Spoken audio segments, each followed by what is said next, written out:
তোমাদের পরীক্ষার ফলাফল দেখে আমি অনেক খুশি, এজন্য আজকে তোমাদের যে কোনো একজনকে আমি এই জুতা গিফট করব। একটা খাতায় সবার নাম লিখে নাও। ঠিক আছে স্যার? এই যে নিন স্যার। আচ্ছা, এগুলো এখানে রাখো। এগুলোর ভিতর থেকে যার নাম আসবে আমি এই জুতা তাকেই দিব। জুতাটা যেন আমি পেয়ে যাই। জানি না কে পাবে জুতাটা। আদিল। Yes sir. অনেক অনেক ধন্যবাদ স্যার। স্যার একটু দাঁড়ান, আমাদেরকে এর উপরে একটুও ভরসা নেই। আদিল, আদিল, আদিল। এই সবগুলোতে আদিলের নাম লিখে দিয়েছে। এটা কেন করলি?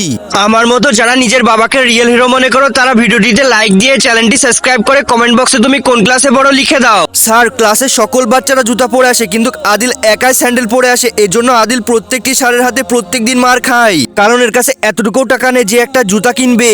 এই জন্যই প্রত্যেকটি কাগজে আমি ওর নাম লিখে দিয়েছি, কারণ সবসময় নিজের ভালো চিন্তা করলেই হয় না, কখনো কখনো সঠিক জিনিস সঠিক মানুষের কাছে দিয়ে দেওয়া উচিত।